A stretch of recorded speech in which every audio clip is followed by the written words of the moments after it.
Bonjour, j'espère que tu vas bien. Alors, ça c'est ma première vidéo pour cette nouvelle année. Alors, je vais commencer cette nouvelle année sur l'histoire de Moïse. Vous savez, Moïse était un homme que Dieu a puissamment utilisé. Il a libéré les enfants d'Israël en Égypte. Il a fait beaucoup de choses. Et un jour, Dieu l'a emmené aux montagnes, au sommet du Pisga qui se trouve en face de Jéricho. Et Dieu lui a montré tout le pays qu'il a promis de donner aux enfants d'Israël. Et Dieu lui a dit, mais toi Moïse, tu n'entreras pas. Et la Bible dit que Moïse est mort dans ces montagnes. Mais ce qui m'a beaucoup plus choqué, la Bible dit que Dieu lui-même l'a enterré. Donc Dieu lui-même a enterré Moïse. Et personne ne savait où se trouvait le tombeau de Moïse. Ni les anges, ni le diable. Mais qu'est-ce que Dieu veut nous enseigner par là?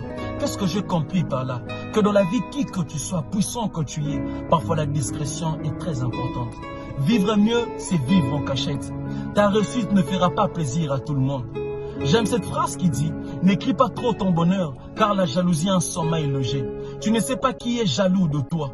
La publicité attire la convoitise. La convoitise crée la jalousie. La jalousie crée l'ennemi. L'ennemi crée la haine. Et la haine crée la mort. Parfois, il y a des combats qui nous arrivent dans la vie à cause du manque de la discrétion. Le bonheur est protégé lorsqu'il n'est pas exposé. On protège toujours ce qu'on aime. Laisse les gens se poser des questions sur toi. Ne donne pas l'action aux gens de tout connaître sur ta vie. Les gens ne peuvent pas détruire ce qu'ils ne savent pas. La vie m'a appris une chose, que celui qui est appelé au succès doit apprendre à être un homme discret. Le succès oblige la discrétion.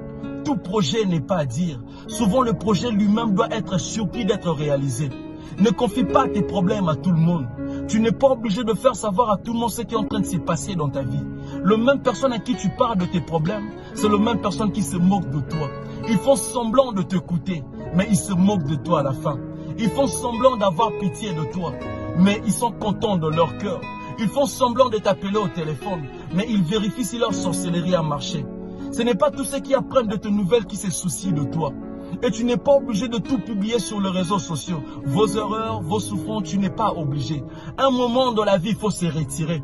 Jésus, malgré ce qu'il était, mais il s'est retiré pour prier pendant 40 jours et 40 nuits. Parfois dans la vie, il faut se faire rare pour être respecté. Parfois dans la vie, il faut se faire rare pour être cherché. Parfois dans la vie, il faut se faire rare pour être désiré. J'aime ce que la Bible dit. Ne pars pas trop chez ton voisin, de peur qu'il se fatigue de toi. Un moment dans la vie, il faut se cacher. Élie, malgré le grand prophète qu'il était, mais un moment, Dieu l'avait demandé de se cacher. Un moment dans la vie, on doit se cacher. La discrétion te sauvera. Alors c'est juste ça le petit message que j'allais partager avec toi, alors que mon Dieu te bénisse abondamment. Merci beaucoup.